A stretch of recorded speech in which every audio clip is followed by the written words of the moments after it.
전기차 보급률이 올라가면서 보조금은 점차 낮아지거나 사라지는 것을 보면서 전기차 시기상조다. 더 싸지면 하겠다라는 유튜브나 회의론자들을 봅니다.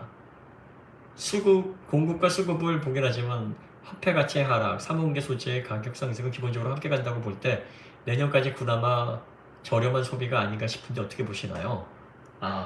이게 저는 개인적으로 이렇게 봐요. 그러니까 전기차를 기다리라고 또 성숙할 때까지 기다리셨다가 사시라고 말씀을 드리는 건 전체의 풀을 보고 드리는 말씀이에요. 그러니까 제 개인적인 견해가 사실 아닙니다.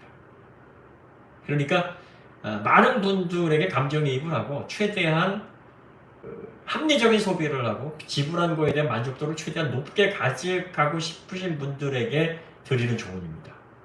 저는 개인적으로 어떻게 생각하냐면 차를 살 때는 무조건 풀옵션을 사는 게 맞다고 생각을 합니다. 깡통 절대로 사시지 말라. 깡통은 손해본다라고 생각을 하고 차 살 때 필요한 옵션을 최대한 많이 집어넣는 거를 오히려 그게 경제적이고 돈을 번다라고 생각을 하고 있는데 말씀을 그렇게 안 드려요.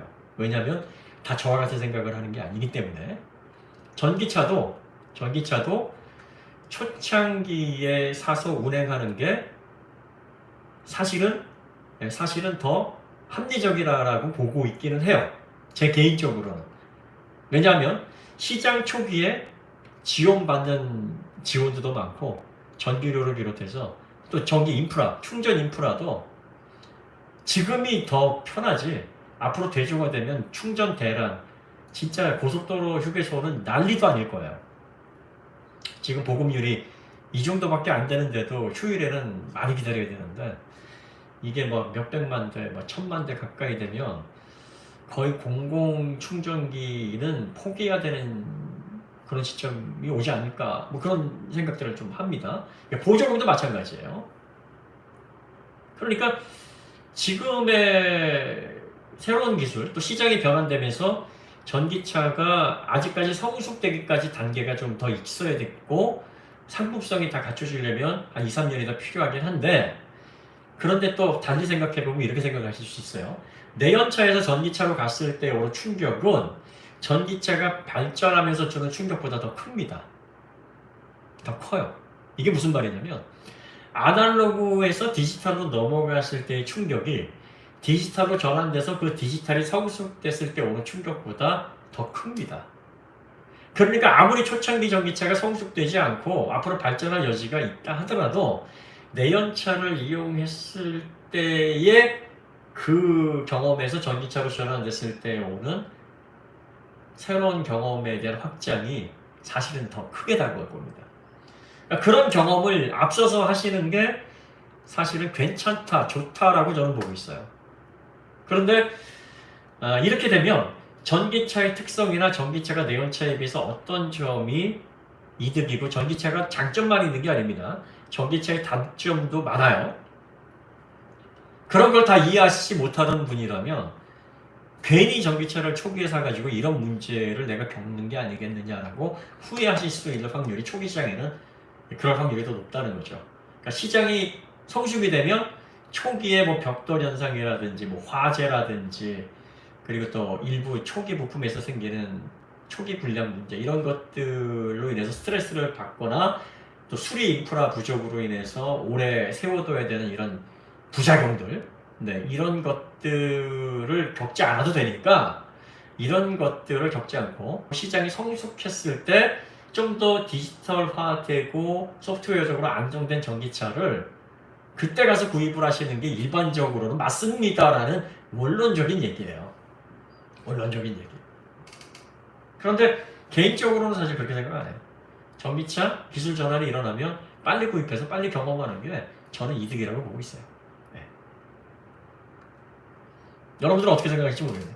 그래서 옵션 관련해가지고 저를 시승하면서 이거는 좀 합리적이지 않고 뭐 저거는 저렇고 뭐 이렇게 말씀을 드리는 게 없잖아 있는데 개별적으로 이렇게 여쭤보시는 분들이나 뭐 이건 어떻습니까? 뭐 가까운 사람들에게는 무조건 풀옵션 사라고 얘기를 합니다. 이 풀옵션이 왜 저렴하냐? 왜 저렴하냐? 간단해요. 뭐든지 그 풀옵션이 비싸다고 생각하는 사람들은 논리가 딱 이거예요. 자동차의 마진이 보통 10%가 살짝 안 됩니다. 9%에서 10% 사이예요. 그러니까 자동차를 우리가 1억 주고 산다. 그럼 9천만 원의 가치를 갖고 오는 겁니다. 그럼 이제 자동차 한 대를 만드는데 1억이면 9천만 원이 들어가느냐? 이제 그 얘기 아니에요. 1억짜리 차를 만들면 들어가는 원가는 순수 원가. 물성으로 따지는 순수 원가는 3천, 4천, 그 정도일 거야. 높아야 4천 정도, 5천이 안 됩니다. 그런데 자동차를 만들려면 시설 투자해야죠. 개발해야죠. 디자인해야죠. 엔지니어들 연구해야죠. 조립 라인 만들어 놔서 생산해야죠. 조립하시는 분들 월급 드려야죠. 운송해야죠. 광고해야죠. 네, AS 해야죠. 이걸 다 합쳐서 차가 1억이면 9천만 원의 비용이 지출이 돼서 제조사는 한 10% 가져간다. 이렇게 보시면 돼요. 그러니까 깡통을 사면 제조사에게 주는 이득이 딱 요거밖에 안 되니까 이득이고, 옵션을 사면 옵션은 30%, 40% 이렇게 남기는 옵션도 있고, 심지어는 소프트웨어 옵션 같은 경우에는 그 이상 막 3배, 4배 막 남기는 것도 있어요. 그러니까 제조사가 많이 옵션에서 마진을 남기는 건 제조사 좋은 호구짓이다라고 생각을 하는 게 일반 사람들의 논리입니다. 틀린 말은 아니죠. 틀린 말은 아니에요. 그러니까 제조사에게 최대한 이익을 주지 않고 내가 지불한 거에 대한 가치를 최대한 내가 받는 방법은 그냥 깡통 사면 돼요. 그러면은 제조사에게 마진 많이 안 뺏기는 겁니다. 그런데 문제는 포르쉐 같은 차 말고 이제 대중차 얘기하는 거예요. 문제는 그 깡통차를 사서 이걸 외부에서 그 기능을 추가한다라는 개념으로 놓고 보면 처음 출고할 때 풀업으로 하는 게 배 이상 쌉니다. 진짜 배 이상 싸요. 통풍 시트든 외부에 카메라를 하나 더 달든 뭘 달든 애프터마켓용에서 본인이 DIY를 했더라도 비용이 더 많이 듭니다. 이런 관점에서 봐야 돼. 그러니까 소비자들이 실제로 내가 그거를 최종적으로 없는 상태에서 구입했을 때 외부에서 그 기능을 구현했을 때 드는 비용이 얼마인가, 이 관점에서 봐야 돼요. 그러면 아예 처음부터 살 때 풀옵션으로 사는 게 결과적으로 소비자들에게도 제일 좋은 거예요. 그게 어떻게 보면은 풀옵션을 사는 게 제조사도 좋고 소비자도 좋은 윈윈이 되는 거죠. 실질적으로 그래요. 그런데 이제 많은 분들이 이제 소비자들을 생각을 많이 해야 되는, 또 불필요한 풀업은, 왜 풀업을 사다 보면은 왜 모닝 풀업을 사다 보면은 제네시스까지 간다고 그러잖아요. 그러니까 아반떼 풀업이 소나타 깡통보다 비싸고 소나타 풀업이 그랜저 깡통보다 비싸고 이런 구조예요. 그러니까 물고 있다 보니까 그 돈치가 그래서 나오는 거죠. 야, 그렇게 옵션 많이 넣을 거면은 더 크고 더 상위 모델로 옵션 조금 줄이거나 깡통으로 가면은 그 차 살 수 있는데, 그러니까 풀옵션 사는 거를 바보 취급을 그래서 많이들 하는 게, 그게 소비자를 위한 원띵이다라고 너무 많이 알려져 있고, 또 일부분 그렇게 얘기하는 게 과소비를 또 안 하게 할 수 있는 방법이기도 합니다. 필요 없는 옵션을 괜히 다 살 필요는 사실 또 없거든요. 그래서 그런 관점에서 보면은 그렇게 말씀하시는 분도 그렇게 말씀하시면 절대 안 됩니다라고 할 수 있는 것도 아니에요. 그리고 또 다회다수 분들에게 얘기할 때는 그게 또 어느 정도는 맞아요. 그러니까 개인이 결정하실 문제인데, 저는 제가 살 때는 이게 풀옵션을 사는 게 이득이다라고 생각을 하고, 말씀드릴 때는 합리적으로 옵션을 선택하십시오라고 말씀을 드려야 불편하실 분들이 좀 적다. 그래서 이렇게 말씀을 드린다.